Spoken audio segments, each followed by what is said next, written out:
Praise the Lord, it's December. Merry Christmas. December అంటే Christmas season. Christmas వచ్చేసింది. Christmas గురించి మనకి తెలియని కొన్ని విషయాలు మనం తెలుసుకుందామా? క్రిస్మస్ ఫ్యాక్ట్స్ గురించి మనం తెలుసుకుందాం. క్రిస్మస్ అంటే చాలా మంది అందరి ఇళ్లలో ఆల్మోస్ట్ ఒక స్టార్ పెట్టేస్తారు. ఈ స్టార్ దేన్ని చూపిస్తుందంటే new hope and expectations of new life, అంటే కొత్త జీవితం యొక్క ఎక్స్పెక్టేషన్స్ మరియు నిరీక్షణ గురించి మాట్లాడుతుంది. సాధారణంగా స్టార్ కి 5 పాయింట్స్ ఉంటాయి, కానీ కొన్ని స్టార్స్ 8 పాయింట్స్ ఉంటాయంట. ఈ 8 పాయింట్స్ యొక్క స్టార్ మనం చూస్తే అది ఎగ్జాక్ట్ గా సిలువ ఆకారంలో, యేసుప్రభు వారి సిలువ వేయబడిన ఆకారంలో ఉంటదంట. అంటే యేసుప్రభు వారి జననము, తన మరణాన్ని కూడా గుర్తు చేస్తుంది.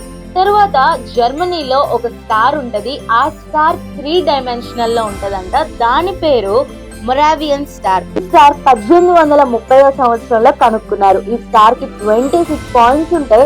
అవి ఒక్కొక్కసారి 100 పాయింట్స్ పెట్టి కూడా ఈ స్టార్ ని ప్రిపేర్ చేస్తారు. అమెరికాలో ఉన్న ఐడహో ఒక ఊరిలో క్రిస్మస్ ట్రీ మీద ఒక స్టార్ పెడతారు. దాని హైట్ వచ్చేసి 10 feet టాల్ ఉంటదంట.